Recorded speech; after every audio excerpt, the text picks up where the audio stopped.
শুরু করি তাহলে নাকি একটু অপেক্ষা করি? শুরু করি, ঠিক আছে। ওম সহনা ভবতু, সহনৌ ভুনক্তু, সহ বীর্যং করবাবহৈ, তেজস্বিনাবধীতমস্তু মা বিদ্বিষাবহৈ। ওম শান্তি শান্তি শান্তি। হরি ওম।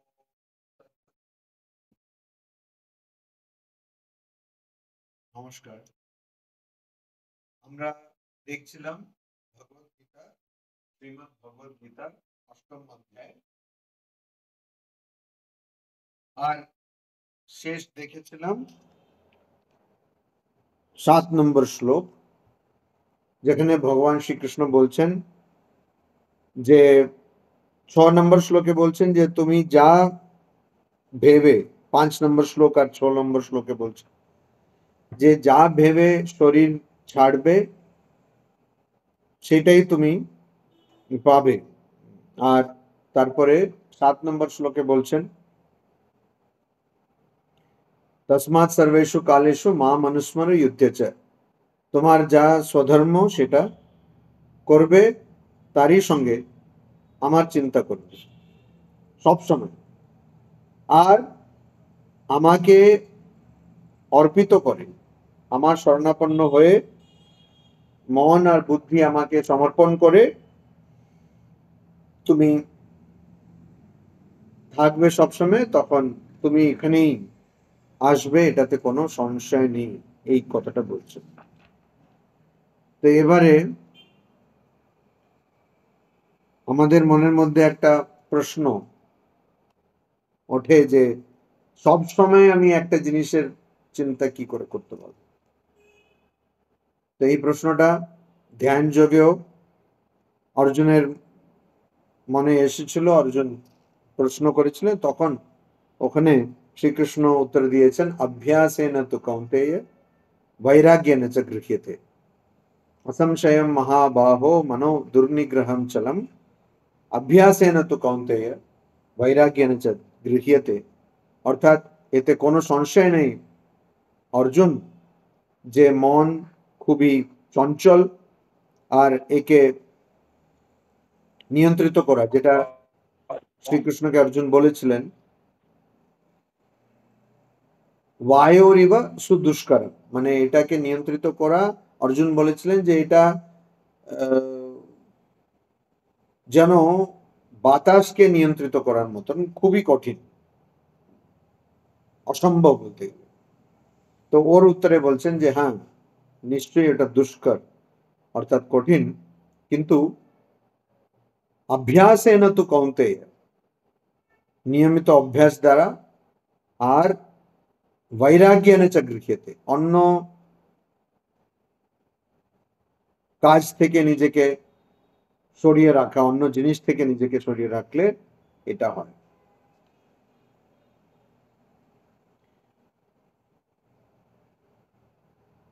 তো সেটাই এখানেও 8 নম্বর শ্লোকে আবার সেই একই কথা ভগবান শ্রীকৃষ্ণ বলছেন। তিনি বলছেন পার্থ, তো পার্থ অর্থাৎ পৃথার পুত্র, অর্থাৎ অর্জুন বলছেন অভ্যাস যোগ যুক্তেন চেতসা ন অন্যগামিনা परमं पुरुषम दिव्यम याति पार्थ अनुचिंतयन। বলছে দেখো পার্থ, অভ্যাস যোগ যুক্তেন, যুক্তেন যদি ওর সঙ্গে যুক্ত হয়ে থাকে, সর্বদা তার সঙ্গে সম্পর্ক যদি থাকে, কিসের সঙ্গে? অভ্যাস যোগ, অর্থাৎ সবসময় মনকে নিয়ন্ত্রিত করা, সবসময় মনকে বশে আনা, সবসময় মনকে একচিত্ত করা, এই স্বভাবের সঙ্গে যদি নিয়মিত মন যুক্ত হয়ে থাকে, অভ্যাসে যোগা। এর আগেও অনেক জায়গায় ভগবান শ্রীকৃষ্ণ অভ্যাস যোগের কথা বলেছেন, অভ্যাস করার নিয়ে কথা বলেছেন, যে বারবার মনকে নিয়ন্ত্রিত করার চেষ্টা, কারণ এই কাজ খুব কঠিন। যেহেতু এটা কঠিন, সেহেতু এটাকে বারবার করতে হবে। আমরা যখনই ধ্যানের কথা বলি, যখনই মনকে বশে আনার কথা বলি, যখনই আমরা ভগবান লাভের কথা বলি, বেশিরভাগ মানুষ মনে করে যে এটা তো হবে না, এটা হবে না, এটা খুব কঠিন, এটা তো অসম্ভব ব্যাপার, এগুলো তো বলা যায়, এটা নিয়ে লেকচার দেওয়া যায়, মহারাজের তো বেশি কাজ থাকে না। এটা আবার একটা ভুল ধারণা। তো যাই হোক, মহারাজের তো বেশি কাজ থাকে, মহারাজরা এরকম বলে থাকেন, আমরাও শুনি, তারপরে আমরা নিজের মতন যেমন থাকি করি, জল টল খাই আর ভালো করে থাকি। হ্যাঁ, তো ওই রকম ধারণা। তবে এটা সম্বন্ধে একটু ভাবলে, বেশি ভাবতে হবে, একটু ভাবলে আমরা বুঝতে পারবো যে আমরা নিয়মিত রোজ এমন অনেক কাজ করছি যেটা কোনোদিনই আমরা করতে পারবো না, কিন্তু আমরা বারবার সেটা করে যাচ্ছি। যেমন আমি একটা খুব সাধারণ উদাহরণ দিচ্ছি, আমাদের শরীরটাকে কি আমরা পরিষ্কার রাখতে পারি? এটা একটা প্রশ্ন। আমাদের যে শরীর, শরীর তো আছে, শরীরটাকে আমরা পরিষ্কার কি রাখতে পারি? তার উত্তর হচ্ছে না, রাখতে পারি না, রাখতে পারবো না। ওই জন্য আমরা সকাল সন্ধে বা যতবার স্নান করি, তা আরো অনেক কিছু করি, কেন? শরীরকে আমরা পরিষ্কার রাখতে চাই। এটা হচ্ছে সবচেয়ে সাধারণ এবং সবচেয়ে সহজ উদাহরণ, যে আমরা অনেক কাজ করে থাকি যেটা অসম্ভব। শরীরকে আপনি শুধু পরিষ্কার রাখতে পারবেন না, শুধু না, শরীরকে তো বাঁচিয়েও রাখতে পারবেন না, শরীর তো নশ্বর। কিন্তু আমরা শরীরকে সবসময় বাঁচিয়ে রাখতে চেষ্টা করি, এবং শরীরকে আমরা সবসময় পরিষ্কার পরিচ্ছন্ন, দুর্গন্ধ যাতে না আসে তার জন্য বলা বাহুল্য, আমরা জানি, আমরা অনেক চেষ্টা করি, যেটা কখনোই হবে না। কিন্তু মনকে বশে আনা যায়। শরীর আপনি যতই যাই করুন না কেন, ওটা হবেই না, ওটা অসম্ভব। কিন্তু যেহেতু এটা নশ্বর, তো নষ্ট হবে কি করে শরীর, তার নাশ হবে কি করে, ক্ষয় হবে, নাশ হবে, ক্ষয় কি করে হবে? তখন এরকমই, যখন ক্ষয় হয় তখন শরীর থেকে দুর্গন্ধ বেরোবেই, আপনি যতই যাই করুন। তো তার মানে যেটা সম্ভব না তার পিছনে আমরা কিন্তু ছুটছি, কিন্তু যেটা সম্ভব, কিন্তু অনেক তার জন্য পরিশ্রম করতে হবে, অনেক খাটতে হবে, কঠিন অবশ্যই, কিন্তু সম্ভব। কেন সম্ভব? কেন অনেকে করেছেন। স্বামী বিবেকানন্দ বলছেন, একটা গাছ থেকে, সেবের গাছ, অ্যাপেলের গাছ, ওর থেকে একটাও যদি ভালো ফল হয়ে থাকে, তার মানে কি বুঝলাম? যে সেই গাছের সম্ভাবনা রয়েছে ওখান থেকে ভালো ফল হওয়া। ধরে নিন ওই গাছের যতদিন ওই গাছ বেঁচে আছে, সে গাছে কোনোদিন আরেকটা ভালো ফল হয়নি, তাও কিন্তু আমরা বুঝবো যে ওর মধ্যে ভালো ফল হওয়ার বা ভালো ফল দেওয়ার সম্ভাবনা রয়েছে, পসিবিলিটিটা রয়েছে। এই জন্য যদি একজনও আজ অব্দি পৃথিবীতে মনকে তার নিয়ন্ত্রণে বা বশে এনে থাকে, তার মানে আমাদের বুঝতে হবে যে মনকে বশে আনা যায়, মনকে নিয়ন্ত্রিত করা যায়, এটা আমাদের বুঝতে হবে। তো এই জন্য অভ্যাস যোগ যুক্তে না।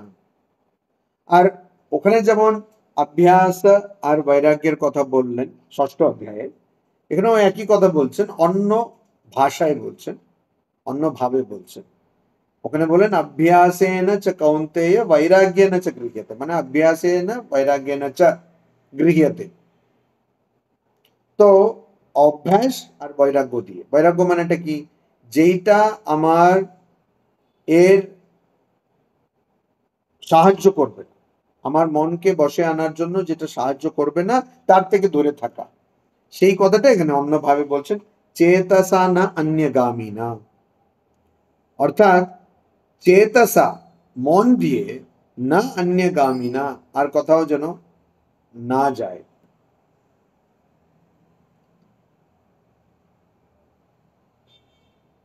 আর কোথাও যেন মন না যায়। চেতসা না অন্যগামিনা, অন্য কিছুর মধ্যে যেন মনটা না যায়, ওইটাই হলো বৈরাগ্য। ওইরকম করলে কি হবে? পরমম, যেটা পরম, দিব্যম, দিব্যম কেন? তার মধ্যে কোনো অশুদ্ধ কিছু নেই, সম্পূর্ণভাবে শুদ্ধ, এই জন্য দিব্য। পুরুষম অনুচিন্তয়ন ইয়াতি। তো সেই মানুষ, একজন যদি নিয়মিত ভাবে সর্বদা মন দিয়ে যদি সেই পরমম দিব্যম পুরুষকে ভাবতে থাকে, অনুচিন্তয়ন, অনু মানে তার পিছনে পিছনে, মানে তাকে ভাবতে থাকে। চিন্তায়ন মানে চিন্তা করা, অনুচিন্তন মানে তার সম্বন্ধে চিন্তা করা। তাকে যদি ভাবতে থাকে তাহলে ইয়াতি, তো তাকেই পাবে। এই পুরুষা মানে যার শরীর রয়েছে, যার রূপ রয়েছে, আর পরম পুরুষ অর্থাৎ ঈশ্বর, ভগবান। আর দিব্য কারণ ওখানে কোনো অশুদ্ধ কিছু নেই, ও পুরোই শুদ্ধ। সচ্চিত আনন্দ, আনন্দ কেন? কেন পুরো শুদ্ধ বলে আনন্দ। তো দিব্য পুরুষ, দিব্যম পুরুষম অনুচিন্তয়ন, এরকম আমরা যদি বার সেটা সম্বন্ধে ভাবতে থাকি তাহলে ইয়াতি, ওখানে যাবে। তো এর আগে 7 নম্বর শ্লোকে যে কথাটা বলা হয়েছে, তার যদি সেই শ্লোকের বিরুদ্ধে একটা প্রশ্ন ওঠে যে আমরা কি করে সেই সবসময় একই কথা ভাববো, তার উত্তরে এই কথাটা বলা হচ্ছে। আর যোগা অর্থাৎ মনকে যুক্ত করা, কারোর সঙ্গে যোগ করে দেওয়া। কার সঙ্গে? যার ধ্যান আমি করছি, ধ্যান বিষয়ের সঙ্গে। এখানে ধ্যান বিষয়টা কি? ধ্যানের বিষয় হলো পরমম পুরুষম, পরমম দিব্যম পুরুষম। তো যে পরম অর্থাৎ তারপরে কিছু নেই, আর যে দিব্য সেই পুরুষকে আমি চিন্তা করছি, তার চিন্তা করছি। আর ওইরকম যদি আমি করি তাহলে আমি ওই পুরুষটাকে পাবো। এবারে এটা শুনলেই আবার প্রশ্ন উঠতে পারে, এই পুরুষটা আবার কে? মানে একটা পুরুষের কথা বলছেন আপনি, একটা স্বরূপের কথা বলছেন, একটা তত্ত্বের কথা বলছেন, সেটা আবার কি, কে? কথা স্বাভাবিকভাবে মনে আসতে পারে। তার উত্তরে 9 নম্বর এবং 10 নম্বর শ্লোকে ভগবান শ্রীকৃষ্ণ বলছেন, কবিম পুরাণম অনুশাসিতারম অনোরণীয়ান সমনুস্মরেভ্যঃ सर्वस्य धातारम अचिन्त्य रूपम आदित्य वर्णम तमसत् परस्तात् प्रयाण काले मनसा अचलेन भक्त्या युक्तो योग बलेन चैव भ्रुवोर मध्ये प्राणम आवेश्य सम्यक स तम परम पुरुषम उपैति दिव्यम। कविम पुराणम अनुशासितारम। কবিম, কবি মানে কি? কবি কথাটা আমরা সাধারণত যারা কবিতা লেখেন তাদের উদ্দেশ্যে ব্যবহার করি, কবি। কিন্তু কবয়ঃ अपि अत्र मोहिताः, এটা নিয়ে এইটা ভগবত গীতায় একটা শ্লোকে আসছে, গহনা কর্মণো গতিঃ কবয়ঃ अपि अत्र मोहिताः। কর্মের গতি অর্থাৎ এই কর্ম দিয়ে কোন কর্ম দিয়ে কি ফল পাবো সেটা খুব গহন, গভীর। কবিরাও এখানে মোহিত, অর্থাৎ তারাও এখানে জানেন। এখানে কবি মানেটা কি? কবি মানে এখানে ঋষি, যে সত্যকে জেনেছে, সে হচ্ছে কবি। তো এই এখানে কি কবি মানে? এখানে তো পরম তত্ত্বের কথা বলা হচ্ছে, তো ওখানে কবি মানে কি? কবি মানে যে সব জানে, সর্বজ্ঞ।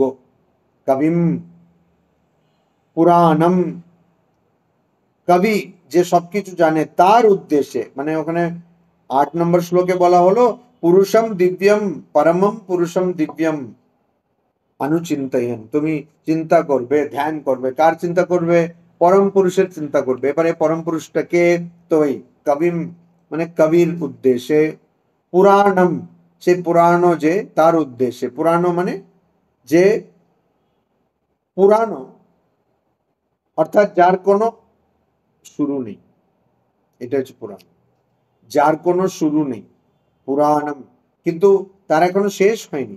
আমরা সাধারণত পুরনো জিনিস বললে আমরা বুঝি যেগুলো শেষ হয়ে গেছে বা যার যে নষ্ট হয়ে গেছে পুরনো, বা যে নষ্ট হতে চলেছে, নষ্ট প্রায় যেটা, সেটাকে আমরা বলি পুরনো। কিন্তু এখানে সেই অর্থে নয়, যার আদি নেই সে পুরনো। পুরা আপি নবা পুরাণ, মানে সে যদিও পুরনো কিন্তু সে নতুন, মানে সবসময় নতুন। কেন? তার কোনো ডেট অফ এক্সপায়ারি নেই, তার কোনো মানে কোন মৃত্যু দিনটা তার ঠিক করা নেই, তার ডেট অফ বার্থও নেই, ডিওই দুটোই নেই, তার জন্মদিনও নেই, মৃত্যুদিনও নেই, ওই জন্য পুরাণম। আবার কি? অনুশাসিতারম, সে অনুশাসন করে, সবাইকে অনুশাসিত করে। যে অনুশাসিত করে, অনুশাসিত মানে কি? শ্বাস মানে হচ্ছে শাস্তি দেওয়া, ডিসিপ্লিন, শাস্তি দেওয়া, মানে সবাইকে একদম শাস্তি দেওয়া, সেটা হচ্ছে শ্বাস, মানে নিয়ন্ত্রিত করা। অনুশাসিত মানে কি? যেমনটি বলবো সে তেমন শুনবে, মানে তার কথা মেনে চলার মতো নিয়ন্ত্রিত, তার অনুকরণ করার মতো নিয়ন্ত্রিত করা, এটা হচ্ছে অনুশাসিতা, অনুশাসনম। আবার অনুশাসিতারম মানে কি? যে সেটা করে, অর্থাৎ যে সবাইকে শাসায়, যে সবাইকে চালায়। এখানে আমাদের ওরকম একটা চাবুক নিয়ে দাঁড়িয়ে আছে সেটা ভাবতে হবে না, যার জন্য সবকিছু চলছে। কেন ওই চাবুক নিয়ে দাঁড়িয়েছে, এটা অন্য ধর্মগুলো ভাবে এরকম, ওটা না, এটা হচ্ছে যার জন্য সবকিছু চলছে। অনুশাসিতারম, অনোহ অনিয়াম সম, মানে যে কি? অনোহ, অনু, অনু বলতে আমরা সাধারণত ইংরেজি অনুবাদ করি অ্যাটম, কিন্তু অণু বলতে অ্যাটম না, অণু বলতে অ্যাটম না, অণু বলতে পরমাণু। পরমাণু মানে কি? সেটা এমন জিনিস, যেমন বৈশেষিক সূত্র বা বৈশেষিক দর্শন বা ন্যায় দর্শন, তারা ওইটাকে বিশ্লেষণ করছেন, তারা বলছেন যে পরমাণু এমন জিনিস যেটা সবচেয়ে ছোট। সেটা যে কত ছোট তারা বলছেন, তারা ওখানে নীরব, মানে তারা বলছেন না, তারা বলছেন যে সবচেয়ে ছোট। তো যেটা সবচেয়ে ছোট সেটা পরমাণু, সেটা অণু, সবচেয়ে ছোট।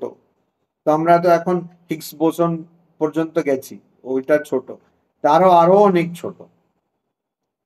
যেমন ফিজিক্সে বলা হয় planks length 10⁻⁻35 of an inch, একটা ইঞ্চের 10⁻⁻35, সেটা হচ্ছে প্ল্যাঙ্কস লেংথ, ইঞ্চ না, মিলিমিটার। তো ওটা আমি দেখতে হবে, যাই হোক 10⁻⁻35 সেটা হচ্ছে প্ল্যাঙ্কস লেংথ। কিন্তু আমরা বৈশেষিক সূত্রের মধ্যে বা অন্যান্য যে আমাদের প্রাচীন গ্রন্থের মধ্যে 10⁻⁻68 অব্দি পেয়েছি, এত সূক্ষ্ম। কিন্তু সেটাকে ওরা বলছে না পরমাণু, ওরা বলছে যেটার পর আর নেই, মানে যেটার থেকে সূক্ষ্ম আর নেই সেটা পরমাণু। তো এখানে এই জন্য বলছে আনোহ অনিয়ামসম, মানে যেটা সূক্ষ্ম থেকে সূক্ষ্মতর, সবচেয়ে সূক্ষ্ম যেটা, সেটা সর্বস্য ধাতারম। আবার সবচেয়ে সূক্ষ্ম, ওই জন্য যে বিশাল বিশাল এখানে সৃষ্টি, বড় বড় পাহাড়, নদী, এই তো কিছুদিন আগে জল এলো, সব উড়িয়ে দিয়ে চলে গেল উত্তরাখণ্ডে। না, ওখানে ওই গ্রামে কি একটা অনুষ্ঠান ছিল বলে বেশিরভাগ মানুষই বাইরে ছিলেন বলে অনেকে বেঁচে গেলেন।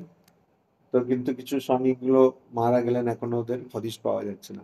তো ওই অনেকে মারা গেলেন, কিন্তু অনেকে তার, ওরা যদি ওই অনুষ্ঠানে না যেত অনেকে আরো বেশি মারা যেতেন। তো ওইটা কি, এত বড় নদী, এত বড় বৃষ্টি, এত বড় পাহাড়, এগুলো আবার কি করে হলো? যদি যার কথা আমরা বলছি পরম তত্ত্ব, সে যদি সূক্ষ্ম থেকে সূক্ষ্ম হয়, সবচেয়ে সূক্ষ্ম হয়, তাহলে এই জিনিস কি তার তার এখতিয়ারের বাইরে? এই একটা প্রশ্ন আসতে পারে। ওই জন্য বলছে ধাতারম, সর্বস্য ধাতারম, সবকিছুর কিন্তু ধারণ করে, সবকিছুকে ধারণ করে। সর্বস্য ধাতারম, সবকিছুর অস্তিত্ব রয়েছে কিন্তু এই পরম তত্ত্বের জন্য। তো এটা কি? তাহলে আবার প্রশ্ন আসবে, দেখুন এটা কত যুক্তিযত, মানে যুক্তিগত, এটা একটার পর একটা খুব লজিক্যাল, যুক্তিসম্মত। কেন? এখন সঙ্গে সঙ্গে প্রশ্ন আসবে, ওইটা যদি সূক্ষ্ম থেকে সূক্ষ্ম, আবার বলছো সবকিছুর আধার, মানে সবকিছুর আধার এটা, সর্বস্য ধাতারম, সবকিছুকে ধারণ করে, তাহলে ওর রূপটা কিরকম হবে? হয় সূক্ষ্ম হতে হবে, নাহলে খুব বড় হতে হবে, বৃহৎ। তুমি বলছো সূক্ষ্ম, আবার বলছো সবকিছুর আধার, এটা তো মিলছে না। তখন বলছে অচিন্ত্য রূপম, ওর রূপের চিন্তা করা যাবে না। করা যাবে না কারণ এটাই, কেন আমাদের যে মাপটা, আমরা মাপের আরেকটা কথা হচ্ছে পরিমাণ, বা আরেকটা কথা হচ্ছে মান, সংস্কৃতে মাপ। আমরা যে জিনিসগুলোকে মেপে থাকি, যেটাকে ইংরেজিতে আমরা বলি স্কেল, এই মাপ, এই মাপে তো শুরু আছে, শেষ আছে, শেষ নেই, শুরু নেই, কিন্তু একটা নিশ্চিত সংখ্যার মধ্যে বেঁধে দেওয়া মাপটাকে। এখন আমি যদি বলি, কেউ যদি জিজ্ঞেস করে, আচ্ছা আপনার ওয়েট কি, আপনার ওজনটা কি, তো আমি কখনো কখনো দেখি ওটা 72 থাকে, কখনো কখনো আবার পুজোর পর সব দেখলে একটু 80-টাশি হবে, বাড়তে থাকে। তারপরে আবার হঠাৎ একটু দেখলাম না, ঠিক হচ্ছে না, ডাইটিং টাইটিং হলো, আবার কমতে থাকে। আমি বিশ্বাস করি বেশিরভাগ মানুষের এরকমই, মানে যারা একটু হাসি খুশি থাকেন তাদের মধ্যে এরকমই থাকে ব্যাপারটা। তো কিন্তু না, আমাকে বেঁধে দিতে হবে, না তুমি এর মধ্যে থাকবে, ঠিক আছে। তো আপনি যেগুলো দেখবেন, যেগুলো চলমান, যেগুলো চলছে, সেগুলোকে আপনি একটা মাপের মধ্যে বেঁধে দিতে পারবেন না। কিন্তু যার জন্য সবকিছু চলছে, মানে যেগুলো চলছে তাকেই আপনি একটা নির্দিষ্ট মাপে যখন বেঁধে দিতে পারছেন না, যার জন্য সবকিছু চলছে তাকে কি বাঁধতে পারবেন? তো ওই জন্য অচিন্ত্য রূপম, তার কোনো রূপ নেই। যা দেখছি আমরা, যা অনুভব করছি, সবকিছু কিন্তু এর জন্য। তো ওর কোনো রূপ নেই। আদিত্য বর্ণম, আদিত্য বর্ণম, অর্থাৎ আদিত্য মানে কি?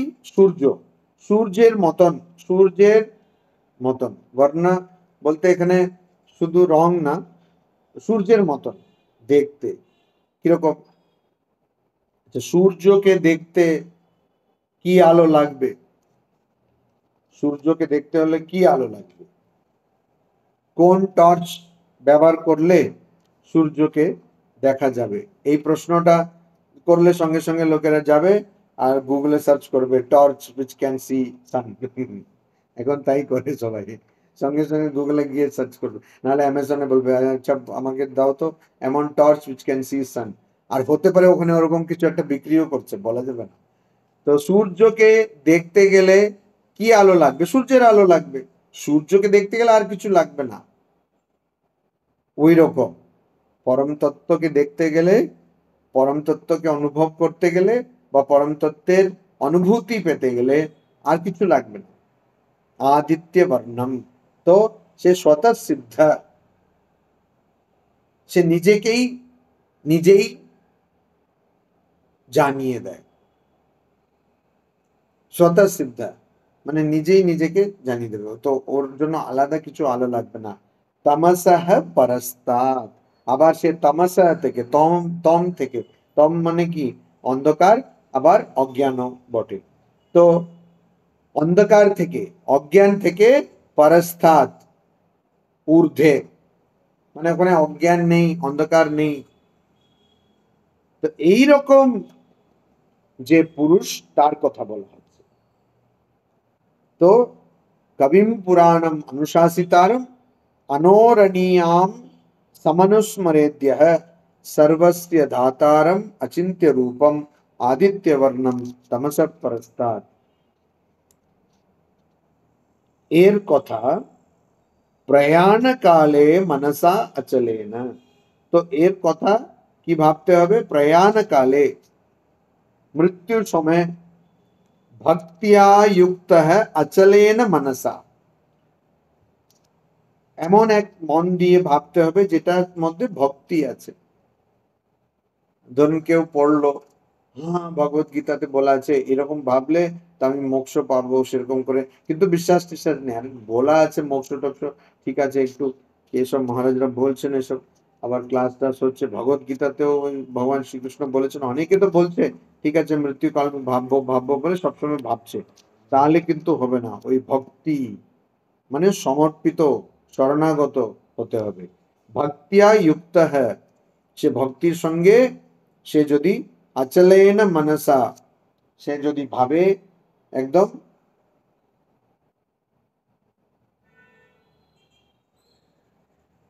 একচিত্ত মন দিয়ে, এমন মন দিয়ে যে অন্য কোথাও যাচ্ছে না, কিছুক্ষণ ভাবছে গ্যাসের সম্বন্ধে, গ্যাস মানে ওই সিলিন্ডার আর কি, গ্যাসটাও অফ করা হয়েছে কিনা, এটা মানে বিশাল ভাবনা। যদিও এখন অনেক স্টাও এসে গেছে যেখানে ওইগুলো ভাবতে হবে না, কিন্তু এই মানুষের এই চিন্তাটাই যাচ্ছে না দেখছি। তারপরে ওইটা নিয়ে ভাবছে, আবার এখন তো সবাই ট্যারিফ নিয়ে ভাবছে, এরকম সব অনেক রকম ভাবনা চলছে মাথায় সবার। হ্যাঁ, তো ওই রকম ভাবছে, ওর মধ্যে একটু ভগবানের সম্বন্ধে ভাবছে, ওটা চলবে না। অচলেন মনসা, আর কোনো চিন্তা না এনে, যোগ বলে না, আবার যোগ বল দিয়ে, যোগ বল মানে যোগার বলে, এখন যোগ বল বললে সবাই ওই এই আসন ওই আসন করে, ওইটা না, মানে যে মন অভ্যস্ত ধ্যান করতে বা মনকে নিয়ন্ত্রিত করতে যে অভ্যস্ত, সেই অভ্যাসের বলের জন্য, সে অভ্যাস দিয়ে যে শক্তিটা সে পেয়েছে, মানে অনেক দিন হয় না, অনেকে রুটি বানায়, তো প্রথম প্রথম যখন রুটি বানায়, তো আমাদের দেশে তো অনেক রাজ্য রয়েছে, সে এক একটা রাজ্যের ম্যাপ চলে আসে। যখন প্রথম প্রথম রুটি বানাতে চেষ্টা করে, তো প্রথম ওই উত্তরপ্রদেশ এলো, তারপরে গুজরাট এলো, যেমন যেমন যে পারে। তারপরে এখন কেউ কেউ বলছে না মহারাজ এখন ওর জন্য সব যন্ত্র চলে আসছে, তো যন্ত্র তো আছে সবাই, কিন্তু ওইটা তো যারা ওটা ব্যবহার করেন আমি তাদের কথা বলছি। এখন তো আবার রেডিমেড চাপাতিও চলে আসছে, ওটাকে শুধু রেখে দিলেই, ওটা গরম করে দিলেই হয়ে যাবে। আমি সেটা কথা বলছি না, তো যারা এরকম করে রুটি বানায় তখন, কিন্তু অনেক দিন অভ্যাস করার পরে ফটাফট যতটা দরকার সেটা বানিয়ে দিল। তো এই অভ্যাসের জন্য এটা হলো। ঠিক সেরকম আমরা যদি বারবার চেষ্টা করি মনটাকে একটা একচিত্ত মনোযোগ আনার চেষ্টা করি, তাহলে মনকে নিয়ন্ত্রণে বশে আনার চেষ্টা করি, তাহলে ওই করতে করতে করতে করতে করতে ক্রমশ মন অনেকটাই নিয়ন্ত্রণে চলে আসে, আর এটা আমাদের কাছে সহজ হয়ে যায়। তো সেটাই যোগ বলা। ওই মনকে আমি কন্ট্রোল করছি, বারবার কন্ট্রোল করছি। সেই যাদের ডায়াবেটিস, ওরা মিষ্টি খাবে না, এরকম কন্ট্রোল করলে হয় কিনা জানি না, হয়তো মরে যাবে, কিন্তু না, কিন্তু হয় মনে হয়। তো এরকম মনকে কিন্তু কন্ট্রোল করে না, ডায়াবেটিস তো অনেকের বুড়ো বয়সে আসে, তখন কন্ট্রোল করে আর কিছু হবে না, আগে থেকেই করতে হবে। তো ওই মনটাকে এরকম নিয়ন্ত্রিত করতে করতে করতে করতে করতে ক্রমশ অনেকটাই নিয়ন্ত্রিত হয়ে যায়, ওইটাই যোগা বলে। যোগা বলে না তার মানে এখানে, এখানেও ভগবান শ্রীকৃষ্ণ বলে দিচ্ছেন যে দেখো তোমাকে এটা অভ্যাস করতে হবে। যোগ বলেন চে এব, এব নিশ্চয়ই, আর কিরকম, ভ্রুবোহ মধ্যে প্রাণম সম্যক আবেশ্য, মানে দুটো ভ্রুয়ের মধ্যে এখানে যে সম্যক, পুরোটা সম্পূর্ণভাবে প্রাণকে, প্রাণবায়ু যেটা আছে সেটাকে এখানে কেন্দ্রিত করে, আবেশ্য ওখানে নিয়ে এসে, ইহা অনুস্মরেত, যে ভাববে, সহ তম পরম দিব্যম পুরুষম উপৈতি, যে মৃত্যুর সময় এরকম করছে, প্রাণ যখন যাচ্ছে সব প্রাণকে টেনে এনে এই ভ্রুর মধ্যে রাখছে, আর এই পরম তত্ত্বের কথা চিন্তা করছে, তা সে কি হবে? স তম পরম দিব্যম পুরুষম উপৈতি, সেই পরম তত্ত্বকে পাবে। তার মানে তার আর জন্ম হবে না। তবে একটা কথা বলে দিই, আপনি মৃত্যুকালে কি করবেন জানি না, এখন অবশ্যই এইসব করতে যাবেন না। হুম। আবার এগুলো গুরুর নির্দেশ ছাড়া বা গুরুর সান্নিধ্য ছাড়া করতে নেই। গুরুর নির্দেশ বা গুরুর আহ, উপদেশ ছাড়া করতে নেই, আবার অনেকে গুরুর সান্নিধ্য ছাড়া করতে নেই। তো এইগুলো আমি ভ্রুবের মধ্যে এটা আনছি এসব করতে যাবেন, আবার কি করতে কি হয়ে যাবে, ওটা অত সহজ না। তবে এটা এখানে ভগবান শ্রীকৃষ্ণ বলছেন অবশ্যই এটা ঠিক, ওরকম করলে। আচ্ছা, এরকম কেন বলা আছে আরেকটা কারণ আছে, যখন আপনার শরীর যায় না, তখন প্রাণ কোনো একটা নবদ্বারে পুরে দেহি। তো এই শরীরের মধ্যে নখানা দ্বার রয়েছে, নটি দ্বার, 9। তো এই নখানা দ্বার থেকে কোথাও থেকে শরীরটা প্রাণটা বেরিয়ে যায়। তো ওইটা যদি চোখ দিয়ে যায় সেটা ভালো, খুব উচ্চ অবস্থা, একদম উচ্চ অবস্থা ওই সহস্রার থেকে গেলে, কিন্তু সেটা তো সবার হয় না, মানে অনেক কম, খুবই বিরল ওটা। তো চোখ দিয়ে যে যদি যায়, তো আপনি সব সময় যদি ধ্যান করেন, আপনার প্রাণ ঊর্ধ্বমুখী হবে, মানে প্রাণটা আপনার সবসময় উপরের দিকে যাবে। যে সবসময় ভগবানের চিন্তা করছে না, সব সময় যে ভগবানের চিন্তা করছে, তার পক্ষে খুবই নিম্ন চিন্তা করা কঠিন বা অসম্ভব হয়ে যায়, মানে ও চাইলেও করতে পারবে না, এরকম হয়ে যায়। তো ঊর্ধ্বমুখী চিন্তা হবে। তখন আপনার যখন শরীর থেকে প্রাণ বেরোবে, তখন এখানে বলছে না ভ্রুর মধ্যে, ওইটা আবার আলাদা করে করতে হয় না, ও নিজে থেকেই ওরকম হয়ে যাবে। তো একটু চেষ্টা করলে ওখানে ভগবান, কেন ওই দুটো চোখ দিয়ে প্রাণ বেরোবে, তখন এখানে পুরো প্রাণটাকে কেন্দ্রিত করা মানে দুটো চোখের মধ্যে। আমি আবার বলছি, দয়া করে কেউ এইসব এক্সপেরিমেন্ট করতে যাবেন না, কেন অনেক হাসপাতালে অনেক সাইকোলজিস্টের কাছে এইসব চেষ্টা করে লোকেরা ওখানে গিয়ে উপস্থিত হয়েছে। তো এটাকে একদম মজাও মজার ছলে নেবেন না, খুবই সিরিয়াসলি বলছি, এটা করবেন না। কিন্তু যা ঘটে সেটা আমি বলছি, যে ওই প্রাণটা যখন একজন, এখানে অভ্যাসের কথা তো বলা আছে, যে ধরুন আপনি সকাল সন্ধ্যা সবসময়, সবসময়, শুধু সকাল সন্ধ্যা বলা হয়নি, সবসময় ময়্যর্পিত মনোবুদ্ধিহি সর্বেষু কালেষু মাম অনুস্মর, সব সময় আমার চিন্তা করবে। আর ইউদ্ধ আছে, তুমি তোমার স্বধর্ম পালন করবে, মানে যা কাজ তোমার করা করবে, আর আমার চিন্তা করবে। আপনি যদি সবসময় ভগবানের চিন্তা করেন, আত্মা ব্রহ্মের চিন্তা করেন, তাহলে আপনি নিম্ন চিন্তা করতে পারবেন। যখন একজন সবসময় ভগবানের চিন্তা করছে, সে যখন রসগোল্লা বা হয়তো হয়তো ভালোই লাগছে ওর, বা বিরিয়ানি কিছু খাচ্ছে, তখন কিন্তু এটা একটা খুব, মানে খুব দারুণ জিনিস, যে তখন কিন্তু ওর মন যে ওরকম চিন্তা করছে না, ও যখন কোনো কিছু খায়, ওর শরীর আর মনে যেরকম আহ, ভাব হয়, সেরকম ভাব হয় না। ওর কিন্তু আনন্দ বলুন বা ভালো লাগা বলুন, সেটা গলার উপর দিয়ে অনুভব করে, মানে গলা এখানে আছে তো, খাচ্ছে কিন্তু, ওই খাচ্ছে কিন্তু তার সুখটা সে অনুভব করে ওই উপরে, গলার উপরে। আবার আপনি বলবেন মহারাজ এগুলো কি বলছেন, তো যারা বুঝেছেন হয়তো অনেকে বুঝবেন না, কিন্তু আমি জাস্ট আপনাকে তথ্য হিসাবে, ইনফরমেশন হিসাবে বলে রাখলাম।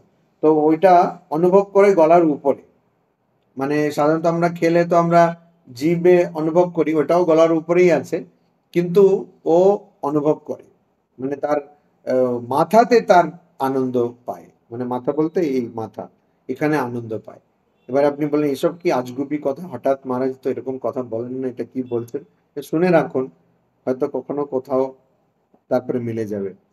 তো ওই জন্য এখানে বলছেন যে ব্রুবর মধ্যে, হঠাৎ এই প্রশ্ন আসতে পারে, তো কেন ব্রুবর মধ্যে, আর অনেক জায়গায় আপনি শুনে থাকবেন ব্রুবর মধ্যে কেন, তো এই চোখের মধ্যে দিয়ে প্রাণবায়ু বেরোবে, তো ওই জন্য ওটা নিজে থেকেই ওখানে চলে আসবে যদি আপনি সবসময় ভগবানের চিন্তা করেন। তো তখন এখানে রেখে শেষ যখন আপনি শরীর ছাড়বেন, তখন ভগবানের চিন্তা করুন, যেটা তখন অবধি করে থাকবেন সেটা করুন। আচ্ছা, এরকমও মানুষ আছেন যারা শরীর ছাড়েন, মানে একদম তিথি নক্ষত্র ঠিক করে শরীর ছাড়েন। স্বামী বিবেকানন্দ করেছিলেন ইচ্ছা মৃত্যু, কিন্তু স্বামী বিবেকানন্দকে তো আমি দেখতে পাইনি, আমি তো দেখিনি, কিন্তু আমি দেখেছি যারা একদম তিথি নক্ষত্র ঠিক করে শরীর ছেড়েছে। এরকম কয়েকজনকে আমি আমার দেখার সৌভাগ্য হয়েছে। তো ওইটা হয়, মানে এটা এমনি কথার কথা নয়, ওইটা হয়। আর ওটা কারা করতে পারেন? যাদের জীবনটা খুবই অনুশাসিত এবং তারা সবসময় ভগবানের চিন্তা করছে। শুধু অনুশাসন দিয়ে হবে না কিন্তু, ভগবানের চিন্তা। ওই জন্য এখানে জিজ্ঞেস করতে পারেন যে কেন ওই যুক্ত মন, মানে যে অনুশাসিত মন হলেই তো হলো, কেন আবার ভক্তির কথা কেন এনেছে? আমাদের পুরাণে, আমি বারবার বলি, পুরাণে অনেক উদাহরণ রয়েছে। কুম্ভকর্ণ তপস্যা করলো, হিরণ্যকশিপু তপস্যা করলো, হিরণ্যকশিপু তপস্যা করলো, হিরণ্যকশ্যপ, কিন্তু তার উদ্দেশ্যটা ভুল। রাবণও আবার তপস্যা করলো, সেও ভক্তও ছিল, রাবণকে মহান শিব ভক্ত বলা হয়, শিবের ভক্ত, কিন্তু উদ্দেশ্যটা ভুল। ওই জন্য এখানে মনকে নিয়ন্ত্রিত করলেই হবে না। ও বলছে মন নিয়ন্ত্রিত হচ্ছে না, আবার সেটা করলেই হবে না। হ্যাঁ, ওটা কঠিন, কিন্তু তার সঙ্গে ভক্তি থাকতে হবে। তো এরকম করলে আবেশে ইহা অনুস্মরে, যে সেরকম ভগবানের চিন্তা করবে, সাহা, সে আবার তম পরম দিব্যম পুরুষম উপৈতি, সেই পরম দিব্যম পুরুষম যার কথা 8 নম্বর শ্লোকে বলা হয়েছে, তাকে পায়, মানে তার কাছে পৌঁছয়। সেই জন্য আমাদের কিছু করতে হবে না, ওই যেটা বলেছেন না 7 নম্বর শ্লোকে, খুবই সহজ। সবসময় ভগবানের চিন্তা করো, আর যা কাজ করো করো। আমরা শুধু কাজের চিন্তা করি, অনেক সময় সেটাও করি না। আমরা শুধু ফলের চিন্তা করি, সেটাও অনেক সময় করি না। মানে সবকিছু চিন্তার মধ্যে বেশিরভাগ সময় আমরা ফলকে দিই, যে এটা হলে ভালো, এটা হলে ভালো। কিন্তু ইনি বলছেন যে ওইটা তুমি করো ঠিক আছে, কিন্তু তুমি ভগবানের চিন্তা করো। আর অর্পিত বুদ্ধি মনে হয়, মাই অর্পিত বুদ্ধি মনে, মানে আমাকে মন আর বুদ্ধি অর্পিত করে, মানে সমর্পিত করে তুমি চিন্তা করো। আবার 11 নম্বর শ্লোকে ভগবান শ্রীকৃষ্ণ বলছেন সেই পুরুষের সম্বন্ধে, কে সে পুরুষ? यदक्षरं वेदविदो वदन्ति विशन्ति यद्यतयो वीतरागाः यदिच्छन्तो ब्रह्मचर्यं चरन्ति तत्ते पदं संग्रहेण प्रवक्ष्ये। মানে অবস্থা, পদম অবস্থা, কি অবস্থা? বেদবিদः, যারা বেদ জানে। বেদের মানেটা কি? বেদের মানে হচ্ছে, বেদ কথা বিদ বলে যে ধাতু, তার থেকে এসছে। বিদের মানে হচ্ছে জ্ঞান, একটা মানে। আরেকটা মানে সত্তা, মানে অস্তিত্ব, সেটা আরেকটা মানে। আরেকটা মানে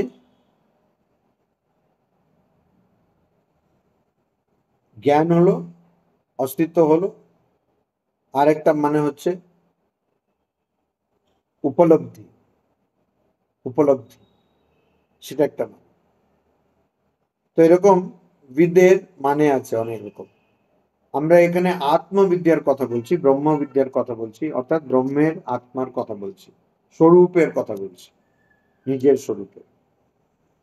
তো সেটা তো জ্ঞান, আবার সে বিদ্যাও বটে, মানে বিদ্যা জ্ঞান। তারপরে সেটা আমাদের অবস্থা, আবার সে উপলব্ধি করছি আমরা, এইসব অর্থে সেটা আসবে। আর বেদ সেই পথটা আমাদের দেখিয়ে দেয়। বেদ জ্ঞান, বেদ সেই অবস্থার দিকে আমাদের নিয়ে যায়। সেই জন্য সে উপলব্ধিও, ওইটাই হচ্ছে বেদা। তো বেদের সম্বন্ধে বলা হয় বেদত্রয়ী, তার মানেটা কি? 3 প্রকারের কথা আমরা বেদের মধ্যে পাই। একটা হচ্ছে গদ্য, একটা হচ্ছে পদ্য, আর একটা হচ্ছে গান। ঋগ্বেদে যেগুলো আমরা পাই সেগুলো হচ্ছে পদ্য, কবিতার আকারে আছে, ওটাকে বলে ঋক। যজুর্বেদে আমরা যেটা পাই সেটা হচ্ছে যজুষ, গদ্য আকারে আছে। সামবেদে আমরা যেটা পাই সেটা হচ্ছে সামন বলি আমরা ওটাকে, সেটা গানের রূপে আছে। আর অথর্ববেদে এর মধ্যে, অথর্ববেদের মধ্যে এগুলো সবই আছে। তো বেদত্রয়ী মানে বেদের কথা 3 প্রকার, বেদ 4। কি কি? ওই ঋগ্বেদ, যজুর্বেদ, সামবেদ আর অথর্ববেদ। তো যারা এই বেদকে জেনেছে, এবার এখানে জানার মানেটা দুরকম। একটা হচ্ছে যারা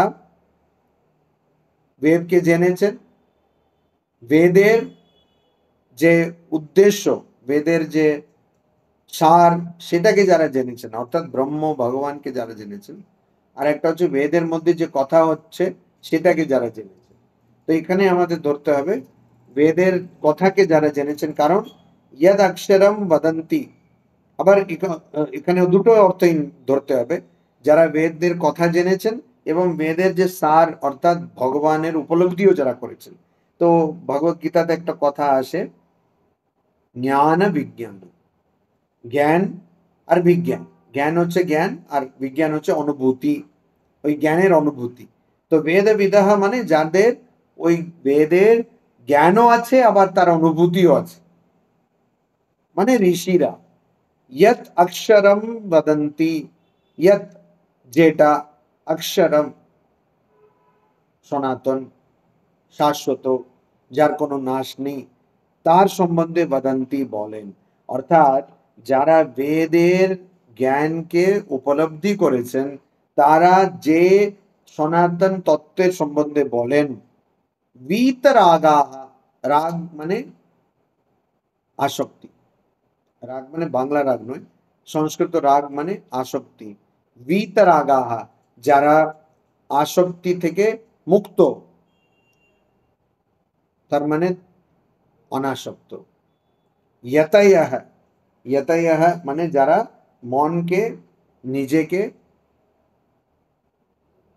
জয় করেছে, নিজেকে বশে এনেছে, তারা কে? সন্ন্যাসীদের কথা বলছে। তো সন্ন্যাসীরা ইয়ৎ বিশন্তি, যেটাকে তারা পায়, যেটাকে তারা উপলব্ধি করেন, মানে কারা উপলব্ধি করেন?